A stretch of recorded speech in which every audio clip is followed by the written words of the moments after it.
Buenas noches y buenas tardes a todos ustedes. El día de hoy tenemos un webinar que tiene un atractivo especial que se llama El poder de las palabras.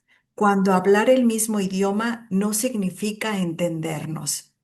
La persona que nos va a presentar este webinar es Esther Quintero Heiser. Ella es doctora especializada en educación global, académica, educadora y profesional de la internacionalización, dedicada a promover la educación global y la colaboración académica internacional. Es México-americana y desempeñó un papel clave en el desarrollo de la estrategia global de la Universidad de Paul en Chicago, donde ejerció como directora asociada en iniciativas globales. A lo largo de su trayectoria, ha diseñado y liderado experiencias de aprendizaje multicultural, iniciativas de educación internacional y programas de comunicación intercultural que fomentan la ciudadanía global, la competencia intercultural y la participación inclusiva. Como todos los webinarios, les hemos pedido a los ponentes y ahora a Esther que nos comparta una frase que vaya relacionada con su webinar o algo que haya tocado su corazón. Y ella nos presenta esta frase hermosa de Gabriel García Márquez que dice, las palabras no se las lleva el viento. Cada palabra destruye o edifica. Gabriel García Márquez sabemos que es escritor, periodista colombiano, reconocido por sus novelas y cuentos, y es uno de los grandes maestros de la palabra. Y esta frase es muy buena porque muchas veces pensamos que las palabras desaparecen una vez pronunciadas, pero no, las palabras nos dejan huellas. Pues Así vamos a es. dejar en este momento a dejar de compartir y dejamos a Esther para que ella nos hable sobre este lindo webinar. Bienvenida y muchísimas gracias, Esther. Muchísimas gracias a ti, Roselvira. Es un placer estar aquí. Y así es cierto, como Gabo, el gran Gabo, dijo, las palabras tienen el poder de construir o destruir. Y vamos a ver esto a través de las siguientes filminas y de mi conversación con ustedes, a través de la siguiente hora. Y después quisiera invitarlas al final para que pudieran hacer preguntas o compartir con nosotros también. Así es que vamos a empezar. Un segundo, por favor. ¿Cuántas veces ustedes han terminado una conversación pensando, pero eso no fue lo que yo quise decir? Y probablemente del otro lado había alguien pensando, pues eso fue lo que dijiste. Y ahí comienza nuestro problema. Uy, no. Porque comunicar no es simplemente hablar. Ni siquiera hablar el mismo idioma garantiza que nos entendamos. Podemos utilizar exactamente las mismas palabras y transmitir mensajes completamente diferentes. Una palabra puede acercarnos, persuadirnos, tranquilizarnos, enamorarnos o meternos en un problema monumental. Y cuando agregamos cultura a esta ecuación, la cosa se pone todavía más interesante. Una horita puede significar 5 minutos más tarde o dependiendo del país y el contexto, posiblemente nunca. Un sí puede significar sí, pero también puede significar te escuché, entiendo, no quiero decir que no o simplemente sigamos hablando. Y un aparentemente inocente no hay problema puede tranquilizar a una persona y preocupar muchísimo a otra. Por eso, en este webinar quiero hablar de las palabras y su inmenso poder de acuerdo a cómo las usamos.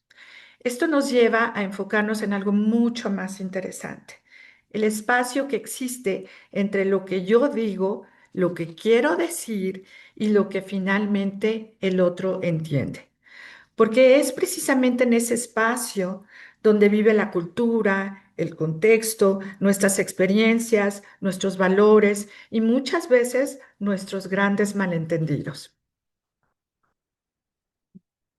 Y también es ahí donde podemos descubrir el verdadero poder de las palabras. ¿Por qué tienen tanto poder las palabras? Cuando pensamos en el poder de la palabra, es difícil no pensar en algunos de los grandes comunicadores de la historia. Jesucristo, por ejemplo, nos enseñaba mediante complicadas exposiciones, no enseñaba, perdón, no enseñaba mediante complicadas exposiciones teóricas. Hablaba de semillas, caminos, padres e hijos, vecinos, monedas y ovejas. Utilizaba historias, parábolas y metáforas que conectaban ideas profundas con experiencias que su audiencia ya conocía. El hijo pródigo, el buen samaritano, la pequeña semilla de mostaza, historias sencillas para comunicar ideas extraordinariamente complejas. Ahí encontramos una primera lección sobre comunicación. No basta con que nuestro mensaje sea verdadero o importante. Tiene que poder encontrarse con la realidad de quien lo escucha. Muchos siglos después, filósofos, lingüistas y estudiosos de la comunicación intentarían comprender precisamente esa relación entre la palabra, el significado y el entendimiento. No voy a aburrirlos con una larga lista de filósofos ni con mucha teoría, pero sí es necesario y quiero detenerme brevemente en algunas ideas de grandes autores porque nos van a ayudar a entender todo lo que veremos en esta hora. El filósofo gallego Ramón Piñeiro veía el lenguaje como un puente que nos permite superar nuestro aislamiento y encontrarnos con el otro. Desde esa perspectiva, el lenguaje no sirve solamente para expresar lo que yo pienso, sino me permite construir algo con la persona que me escucha. Y esto implica algo muy fundamental. Comunicarnos no consiste únicamente en hablar, también implica escuchar. Piñero hablaba de la posibilidad de construir un nosotros, y para que exista en nosotros, no solamente necesito expresar mi realidad, necesito estar dispuesto a escuchar y recibir la realidad del otro, para que ese puente se junte. Otra perspectiva muy interesante la encontramos en la filosofía de Martin Heidegger, quien reflexionó profundamente sobre la relación entre lenguaje y realidad. Las palabras no solamente describen las cosas, al nombrarlas, las colocamos dentro de una amplia red de significados. Pensamos en palabras como familia, extranjero, profesional, inmigrante, éxito, fracaso. Todas esas palabras parecen simples palabras, pero ninguna de ellas llega a nosotros vacía. Otro filósofo, Derrida, decía que el significado de una palabra nunca es fijo. Las palabras están llenas de contextos pasados, por lo que el receptor siempre interpretará nuestro mensaje según su propia historia. Cada palabra viene acompañada de experiencias, emociones, asociaciones culturales y muchas veces juicios, ¿ok? Hay mucho de juzgar en ese entendimiento de las palabras. Las palabras pueden revelar una realidad, pero también pueden ocultarla, distorsionarla o simplificarla. Y esto es particularmente importante en nuestro mundo actual, donde estamos constantemente rodeados de palabras, medios de comunicación, redes sociales, mensajes electrónicos, opiniones, likes, dislikes y demás. Tenemos probablemente más palabras disponibles que en cualquier otro momento de la historia, pero tener más palabras no necesariamente significa comunicarnos mejor.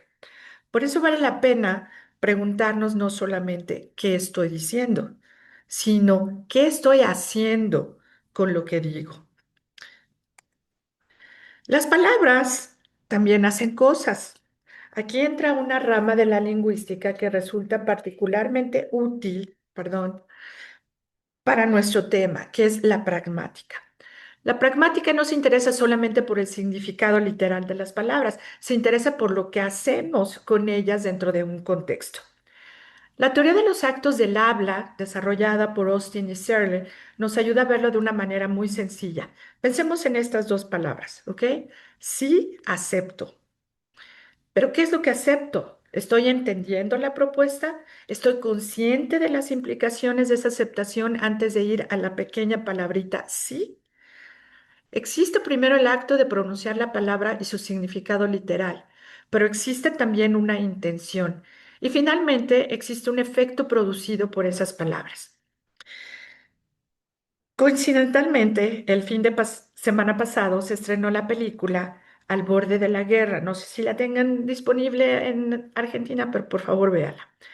Que trata de la cumbre de Reykjavik de 1986 entre Reagan y Gorbachev. El destino del desarme nuclear internacional estaba en juego en esta reunión. Desafortunadamente no se logró por la discrepancia semántica en torno a una sola palabra, laboratorio. El destino de millones de seres humanos en este planeta estaba en juego en esta conversación. Llegar a un acuerdo era súper importante porque la cantidad de armas nucleares que había en ese momento era enorme y el riesgo era catastrófico. Sin embargo, lo que significaba para Washington, Reagan, era muy diferente a lo que significaría para Moscú. La palabra laboratorio, ¿ok? Laboratorio, una palabra. Una alta tensión se desarrolló durante el diálogo entre Reagan y Gorbachev por este solo término, el cual fue el eje donde se fracturó la confianza mutua. Confirmar las actividades estrictamente al recinto del laboratorio equivalía a un juicio, de acuerdo a Washington, que se podría ver como la cancelación de un programa de defensa nacional. Los americanos preguntarían dónde están nuestros impuestos, en dónde se están gastando. Yo no los veo adentro del laboratorio. Para Moscú, sin embargo, Gorbachev, un desarrollo de esta tecnología fuera y externo representaría para los soviéticos, en ese entonces era la Unión Soviética, una ruptura inaceptable de los tratados de contención vigentes. Desafortunadamente por esta simple palabra que estaba ya escrita en el convenio, que no se firmó por esa palabra, este acuerdo de desarme nuclear tuvo que esperar un año más hasta 1987. Es la tremenda importancia que puede tener un solo término o una sola palabra y el entendimiento que esa palabra puede tener para diferentes audiencias y diferentes personas. En términos académicos, podemos hablar de el acto locucionario, etcétera. Pero para nuestra conversación, quiero hacerla mucho más simple, podemos simplificarla mucho más con lo siguiente. Lo que digo, lo que quiero hacer o comunicar al decirlo y lo que sucede como consecuencia de lo que digo. Y aquí aparece una pregunta mucho más interesante. ¿Qué sucede cuando lo que yo quise comunicar y lo que la otra persona entendió no coinciden? Como vemos en el ejemplo Reagan-Gorbachev. Y ocurre todavía más cuando agregamos otra variable, que es la cultura. ¿Ok? Cuando la cultura entra en la conversación, todo puede cambiar, ¿ok? Hasta ahora hemos hablado de palabras, intención y interpretación, ¿ok? Todos en el mismo idioma, pero entendemos diferentes cosas. Pero nos falta una pregunta. ¿Quién está hablando con quién? Cuando cada uno de nosotros llega a una conversación, trae una especie de equipaje invisible. Traemos nuestra familia, nuestra educación, nuestra generación, nuestra profesión, nuestras experiencias y por supuesto nuestra cultura. El psicólogo social holandés Hofstede utilizó una expresión que a mí me parece particularmente útil para entender esta parte. Describió la cultura como una especie de programación mental colectiva, ¿ok? No es que todos en esa cultura seamos iguales, pero tenemos una especie de programación de nuestro cerebro de una forma muy similar, ¿ok? Esto no significa que todas las personas de una cultura sean iguales. Sería muy grave interpretarlo de esta manera. Significa que las sociedades desarrollan ciertas tendencias, expectativas y normas compartidas. ¿Ok? Por ejemplo, ¿quién puede tomar una decisión? ¿Cómo nos dirigimos a una persona con autoridad? ¿Qué tan directamente puedo decir no o sí? ¿Ok? Una interrupción demuestra entusiasmo o falta de respeto. El silencio significa desacuerdo, reflexión o simplemente cortesía. Aquí encontramos algo fundamental para nuestro tema. La cultura no necesariamente cambia el significado que aparece en el diccionario o en el Google Translate, en el traductor de Google, ¿ok? Cambia nuestras expectativas sobre cómo deben utilizarse e interpretarse las palabras. Por esto podemos hablar exactamente el mismo idioma y sin embargo no estar comunicándonos de la misma manera. Podríamos visualizarlo así como están viendo en este slide. Es como si fuera una ecuación entre lo que digo, lo que quiero decir, la cultura y el contexto en la que se está expresando, lo que la otra persona entiende y la consecuencia de toda esta línea. ¿Ok? Esta parte es bien importante, por eso la cultura y el contexto están ahí muy, muy metidos en medio. El filósofo Habermas señaló que para que la sociedad funcione, debemos buscar el entendimiento mutuo.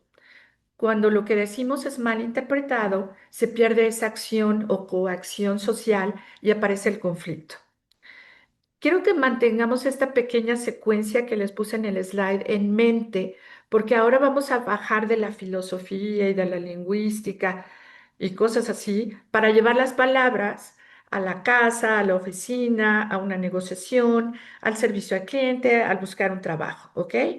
Pues, ejemplos mucho más reales y aterrizados. Y aquí es donde las cosas se van a poner más interesantes cuando las palabras llegan a casa. ¿Ok? Empecemos por este lugar donde todos somos expertos en comunicación hasta que dejamos de serlo, en nuestras relaciones personales. En una relación intercultural no solamente conviven dos personas, conviven también dos maneras de entender el afecto, el conflicto, el silencio, el humor, la cortesía, la autoridad, el espacio personal y hasta la forma correcta de discutir algo. ¿Ok? Yo estoy casada con un norteamericano del Midwest. Aquí tiene su foto. Nos comunicamos en inglés, por supuesto, porque es el idioma del lugar donde vivimos. Muy frecuentemente yo le digo algo en inglés que se traduce totalmente diferente y él está muy confundido. Por ejemplo, vamos a tomar esta muy sencilla. I love you. Te amo. En español tenemos muchas formas de expresar cariño, te quiero, te amo, te deseo, etcétera. Si yo no le doy contexto a esas simples palabras I love you, el pobre no sabe si yo genuinamente lo amo, le digo te quiero con sarcasmo porque me molesta algo que hizo, o si debe invitarme a cenar para hablar del futuro de nuestro matrimonio. Está totalmente, o sea, esas tres palabras pueden tener significados completamente diferentes para una persona de otra cultura y de otra lengua, ¿ok? La profesora Lisa Feldman Barrett, que es de la Universidad de Northeastern en Boston, en su teoría de la emoción construida, explica que la comunicación intercultural es compleja porque las emociones y los significados se forman a partir del pasado y la cultura de cada individuo. Esto causa que una misma palabra cree realidades internas, que en nuestra cabecita, totalmente diferentes según el entorno en el que las utilizamos. Este fenómeno se manifiesta en tres puntos claves. Número uno, las palabras actúan como anclajes conceptuales, por lo que si una cultura carece de un concepto emocional, el cerebro experimentará físicamente una realidad distinta. ¿Ok? Punto número dos, la granularidad emocional influye mucho en la interpretación, ya que los ingredientes de las palabras traducidas o dichas directamente en la misma lengua varían entre sociedades. El realismo afectivo provoca que las personas confundan sus sentimientos internos con hechos objetivos, lo que los lleva a predecir y leer erróneamente las intenciones de los demás basados únicamente en su propio bagaje cultural. En este slide tiene muchas figuras, pero traté de sumarizar todo esto que les estoy diciendo, todos los ingredientes que vienen en la palabra, cómo el cerebro las procesa y cómo están conectadas a nuestras emociones, ¿ok? Alegría, miedo, enojo, calma, etcétera. Esto lo explica Feldman, la doctora Feldman, más a detalle en su libro La vida secreta de la mente o cómo el cerebro construye las emociones. El título original en inglés es How Emotions Are Made. Se los recomiendo si lo pueden encontrar, léanlo, muy interesante. Cuando además estamos comunicándonos en un segundo idioma, las palabras pueden sentirse todavía más fuertes, porque quizá no tenemos disponibles todos los matices que utilizaríamos en nuestra lengua materna. El español, por ejemplo, está lleno de dichos. Nosotros en español podríamos sostener toda una conversación solo con ellos. ¿Ok? Te digo Juan para que me entiendas, Pedro, yo no me chupo el dedo, estoy a la cuarta pregunta. Todos estos dichos muy importantes en el idioma español, intenten explicárselos literalmente a alguien que aprendió español en un libro, ¿ok? Hay veces en que nos confiamos de la tecnología para simplemente traducir palabras, Google Translate, traductor de Google, y utilizamos un término como, por ejemplo, I am embarrassed. Estoy embarazada. No puede ser escuchado de la misma manera por todos. No puede traducirse como estoy embarazada. Quiere decir estoy avergonzado o avergonzada, ¿ok? Si se lo dicen a su esposo en un mal momento, tal vez el pobre tenga una reacción muy violenta, ¿ok?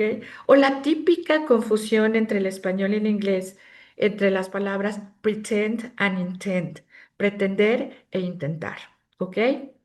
Esto es algo que en inglés se llama false cognate, ¿ok? O falso amigo en español. A veces traducimos literalmente un término y decimos, por ejemplo, en español traducido literal del inglés, pretendo terminar el reporte que me pediste este fin de semana.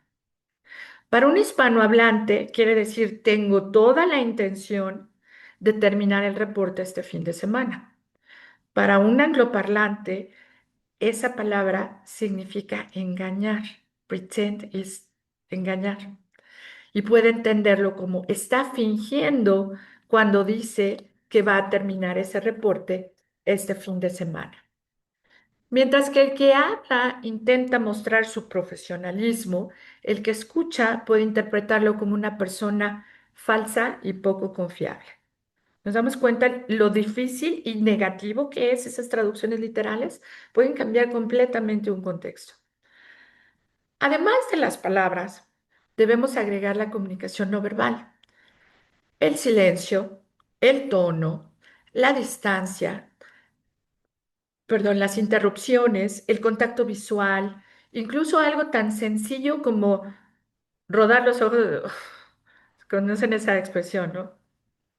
Rolling your eyes en inglés, rodar los ojos en español.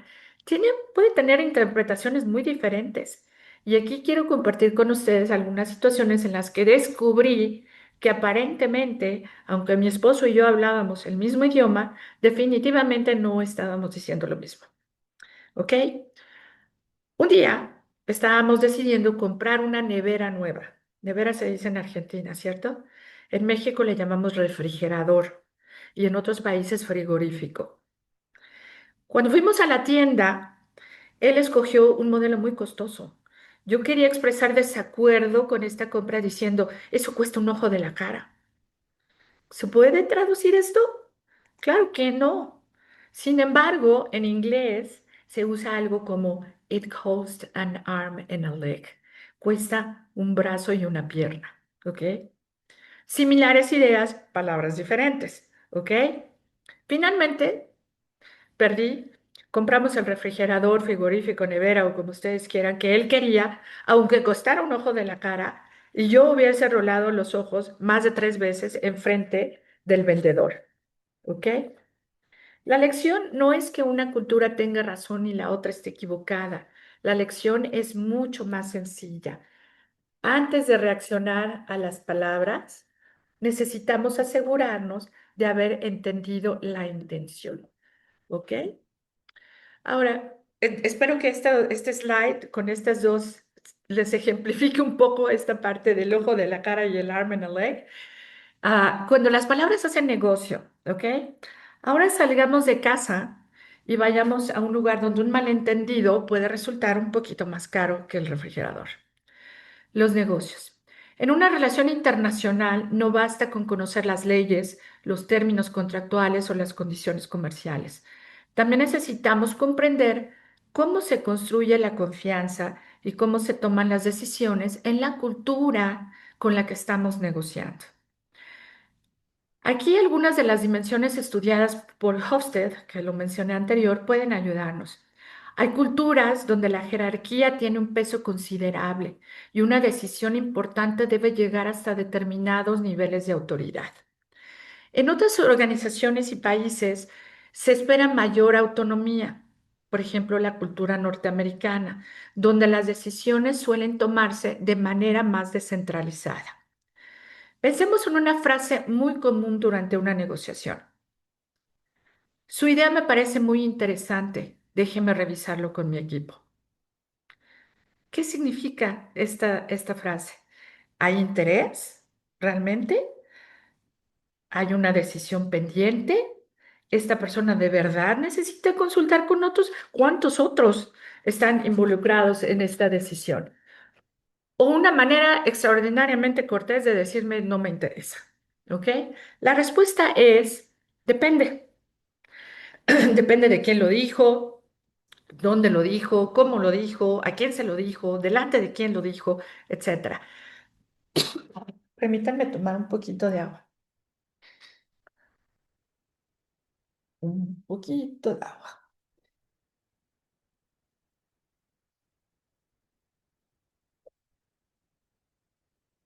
Estas expectativas culturales que existen alrededor de esa conversación, que puede ser entendida de todas esas maneras diferentes, lo aprendí no solamente estudiando teorías de comunicación intercultural, también lo aprendí trabajando, ¿ok?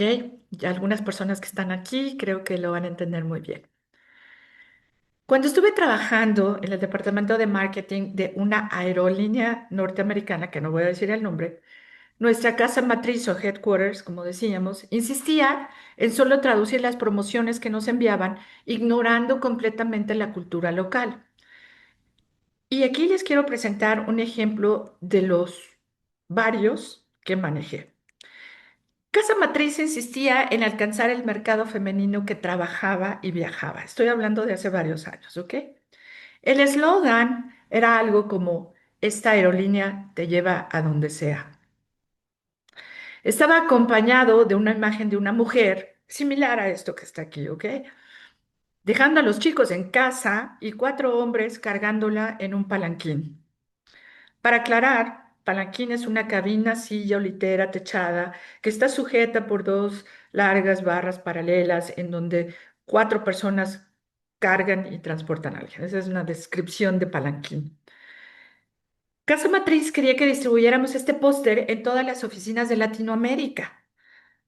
La aerolínea te lleva a donde sea. ¿Cómo sería tomado esto en diferentes países? ¿Cómo podría considerarse esto en México? ¿Cómo podría considerarse esto en Argentina? ¿Cómo lo pensarían los hombres de negocios, ok? Que son manejados principalmente por hombres. ¿Cómo se percibe esto en una cultura más masculina que femenina? Hay muchas cosas detrás de esta imagen. No sé si ustedes pueden saborear todo el contexto de esta imagen, la mujer con su copita de vino y su portafolio. Yo ya me voy, me olvido de mi casa, mis hijos no importan. O sea, cada cultura lo puede interpretar de muchas y diferentes maneras. Sin embargo, los negocios a veces pasa que no se considera el contexto cultural de estas simples imágenes y palabras. Posteriormente, al emigrar a Estados Unidos, estuve a cargo de los convenios internacionales de una universidad americana. Al cerrar un convenio con una universidad latinoamericana puede ser fácil. Había una identidad colectiva, como de familia. Sin embargo, cuando intenté cerrar un convenio con una universidad en China, esto me llevó meses y frecuente ir y venir de documentos. La decisión involucraba, en el lado asiático, varios comités y departamentos. Apoyándonos de nuevo en la perspectiva de Hofstede, podemos encontrar culturas con una mayor tendencia al colectivismo. Las decisiones se hacen entre muchas personas, no una sola. Y son generalmente procesos lentos y basados en relaciones interpersonales. Sin embargo, en las culturas occidentales se busca más el beneficio individual rápido y el cierre de contratos mediante términos puramente legales. La demora en la decisión del cierre de este contrato fue algo totalmente inaceptable para todos los ejecutivos americanos que en mi universidad esperaban una respuesta de una persona que se llamaba decision maker o hacedor de decisiones. Y además todo lo quieren rápido, porque time is money, el tiempo es dinero. Esta tardanza en el proceso de este contrato dejó una sensación de incertidumbre en los norteamericanos, de verdad se cumplirán todos los términos, y una sensación de imposición y presión en nuestros colegas asiáticos. Solamente el tiempo, la negociación y la no consideración de la cultura que está influida en una conversación puede cambiar totalmente el entorno. En una negociación, quedémonos con esto, en una negociación no solamente negociamos condiciones, también negociamos significados y estilos, ¿ok? Ahora les voy a platicar otro ejemplo que está súper interesante y que también mis colegas que están aquí les va a resultar conocido. El servicio al cliente. Todos sabemos reconocer un excelente servicio, ¿cierto? Porque incluso la idea de buen servicio tiene eh, componentes culturales. En algunos lugares esperamos mucha cordialidad, conversación, cercanía personal. En otros contextos, un servicio eficiente significa rapidez, precisión y muy poca conversación. Short and to the point, corto y al punto. En algunas culturas, ser directo transmite eficiencia y profesionalismo. En otras culturas, eso significa rudeza. ¿Ok? Esas mismas palabras que se expresan directo y al punto pueden percibirse como frías o incluso descorteses. En todos los países, Argentina, España, El Salvador, España, el español en los Estados Unidos, pueden compartir palabras, pero no necesariamente comparten las mismas reglas de interacción. Algunas diferencias pueden producir situaciones realmente curiosas o catastróficas. Aquí vuelvo a citar una experiencia en esta aerolínea norteamericana en donde trabajé. Pensemos en una palabra aparentemente transparente, cancelar. ¿Qué significa cancelar una reservación? Parece obvio, ¿cierto? Hasta que descubrimos que en diferentes contextos cancelar puede interpretarse como anular algo, mientras que en otros significa liquidar o pagar una cantidad pendiente. Imagina las consecuencias para un cliente que pensó que había hecho una cosa cuando el representante de servicio al cliente de esa empresa entendió exactamente lo contrario. Por varios años en México se manejó el call center de esta aerolínea, atendiendo el mercado hispanohablante de Latinoamérica y de los Estados Unidos. ¿Ok? Los clientes de El Salvador, por ejemplo, llamaban para pagar sus boletos, pero pedían cancelar la reservación. Los agentes, muy profesionales y diligentes, preguntaban para asegurarse. ¿Está usted seguro que quiere cancelar la reservación? Es temporada alta y sería difícil encontrarle otro boleto. Sí, cabalito, respondía nuestro cliente salvadoreño. Es una palabra, cabalito, una palabra muy centroamericana. En el momento mismo en que la gente daba un clic a la opción de cancelar, como él había entendido y verificado, el espacio en ese vuelo se iba al mismísimo espacio para que otro agente lo tomara. Era imposible recuperarlo. El pasajero que soñaba con visitar a sus hijos en Estados Unidos para Navidad perdía su boleto, no lo pagaba, lo cancelaba. ¿Ok? Esto nos lleva nuevamente. Lo que dije no garantiza que el otro lo entendió. Cuando trabajamos con clientes de otras culturas y países, confirmar el significado no demuestra incompetencia, al contrario, demuestra profesionalismo. Eh, Estoy checando el tiempo y les voy a contar, por ejemplo, los términos de nuestras credenciales o nuestra educación, ¿ok? ¿Qué significa un college? ¿Qué significa una universidad? ¿Qué significa un bachelor degree? ¿Qué significa un pregrado o un grado? En todos los países esto funciona diferente. Por ejemplo, el pregrado se usa en Argentina, la licenciatura en México. O sea, estamos utilizando palabras diferentes con el mismo contexto. Una amiga mía, que no voy a decir el nombre, latinoamericana, mexicana, viviendo en Chicago, quería solicitar un puesto en una empresa que pedía como uno de sus requisitos tener un grado universitario de 4 años, es decir, un pregrado o una licenciatura, ¿ok? La solicitud que estaba llenando era electrónica y ella debe elegir las opciones que más se acercaran a su experiencia educativa, a su formación profesional. Las opciones eran University o Community College, universidad o colegio comunitario. Ella, pensando en su contexto cultural, escogió Community College, colegio comunitario, porque en México ella fue a un colegio, que es una palabra de élite en ese país para describir una escuela. Y comunitario porque pertenecía a la comunidad privilegiada de su país. Sin embargo, los colegios comunitarios en los Estados Unidos son instituciones que dan un título de 2 años que no es equivalente a un grado. ¿Y cuál fue la consecuencia de esta decisión? Pues no obtener el puesto, a pesar de ser ingeniera en electrónica, graduada en una de las mejores universidades de su país.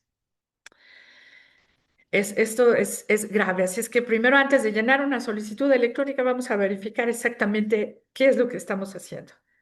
Existe otra división todavía más profunda y que esto puede incluso dañar a las personas, ¿ok?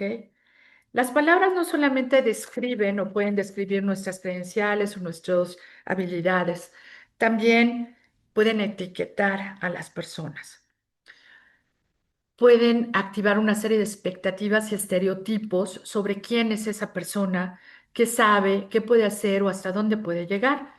Y entonces volvemos a la idea que mencionamos al principio. Las palabras no solamente describen nuestra realidad, también pueden influir en la manera en la que la percibimos. El filósofo Heidegger nos dice que las palabras no llegan vacías, llegan cargadas de asociaciones y juicios del hablante.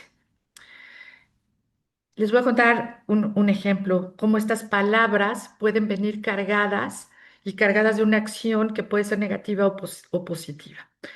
Un día, el abogado general de la universidad pasó por mi oficina y me dijo, en inglés, por supuesto, algo así, lo voy a traducir. Debe ser difícil para ti, siendo una mujer latina, primera generación en asistir a una universidad y además madre soltera, acceder a un puesto tan importante como el que tienes. O sea, él estaba siguiendo el total estereotipo de un inmigrante, ¿cierto? Debí contestarle con toda educación y lo sentí como obligatorio, como mi grupo, no solo a manera personal, y le contesté así.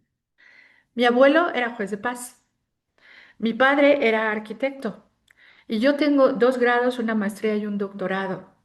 Tengo 20 años de experiencia en negocios internacionales y no soy madre soltera. Rompí su estereotipo en 3 segundos. Por eso, utilizar las palabras responsablemente no significa ser exageradamente cuidadoso o, por el otro lado, pretencioso o tener miedo de hablar.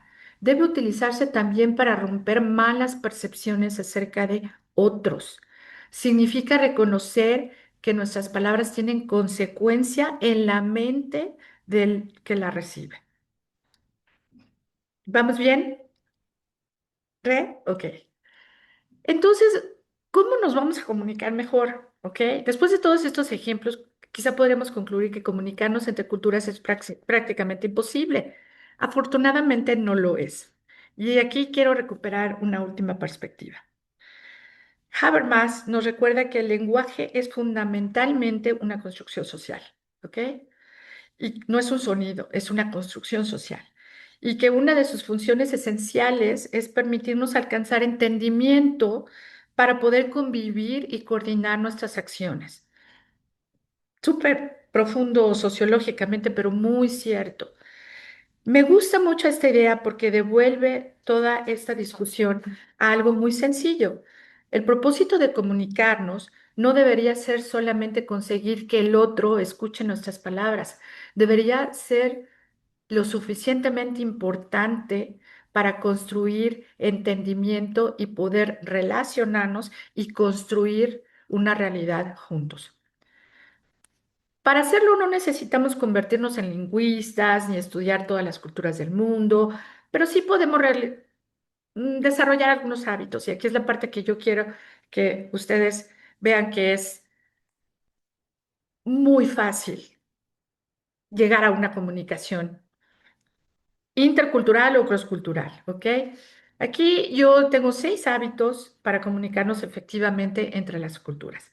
El número 1 es antes de tener una conversación o aplicar para un trabajo o alguna cosa que sea importante, prepárate.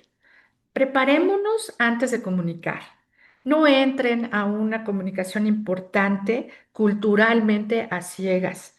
Investiguen quiénes son las personas que están ahí, de dónde vienen, qué esperan de ti, cuál es el estilo de comunicación que esas personas tienen.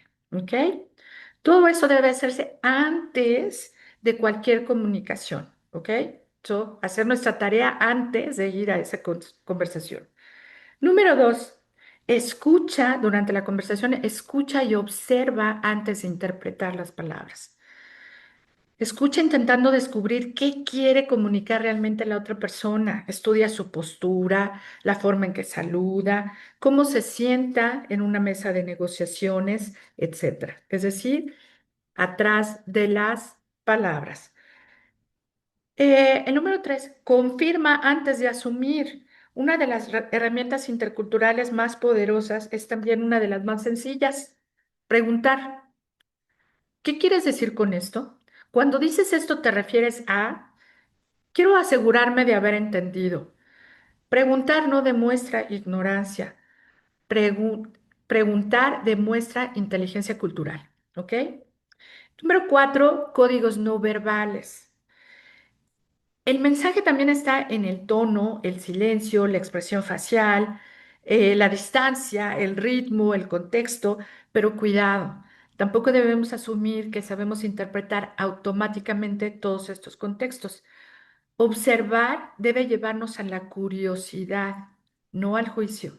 ¿Ok? Si vemos que alguien habla muy fuerte, etcétera, no, no es que sea una persona grosera o distante o fría, es parte de su personalidad, de su cultura, de su pasado. Entonces, que estas interpretaciones que hacemos en estos diálogos nos sirvan para desarrollar el deseo de aprender más y no de juzgar a la persona. ¿Ok? A veces necesitaremos ser más directos, otras veces menos, a veces necesitaremos explicar más, etcétera. El último punto, cambia tu juicio por curiosidad. Quizá esta sea la recomendación más importante, como les dije, cuando alguien se comunica de una manera diferente a la nuestra primera reacción suele ser evaluarla desde nuestras propias reglas. Salte de tu cuadro, salte de tu cultura, sal de tu contexto y ve hacia afuera antes de decir, oye, qué hombre tan frío, qué exagerado, qué informal, qué distante. Por qué esa persona se comunica de esa manera? La curiosidad nos abre una puerta que generalmente el juicio cierra, ¿ok? Entonces, resumiendo, ¿ya están cansados? Ya los puse a dormir?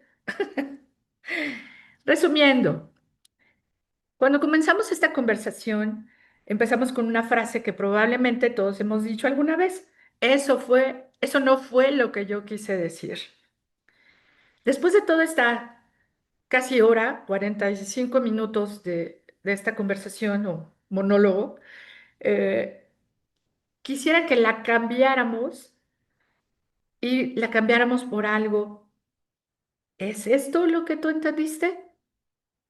¿Lo que yo quise decir es lo que de verdad se entendió? La primera pregunta defiende una intención. Eso no fue lo que yo quise decir, es una postura defensiva. La segunda pregunta, ¿es eso lo que tú entendiste?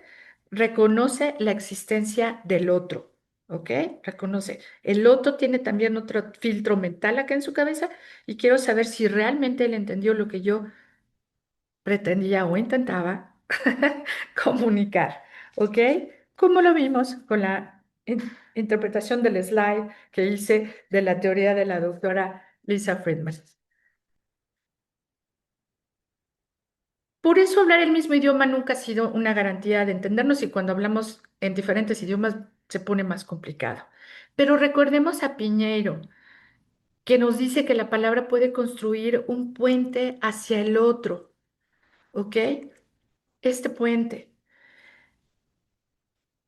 Recordemos que la pragmática nos enseña que las palabras hacen cosas, como en el caso de Gorbachev en Reagan. Recordemos a Hofstede, que nos dijo que tenemos que tener en cuenta las características de la sociedad en la que estamos. No quiero que para mañana se acuerden de todo lo que dijimos aquí, o que se acuerden de los 6 puntos de recomendación. Eso eso sería más que suficiente, ¿ok? Estar siempre preparados. Aquí está. Escuchar y observar antes de interpretar, confirmar antes de asumir, observar más allá de las palabras, adaptarnos sin dejar de ser nosotros mismos y reemplazar el juicio por la curiosidad.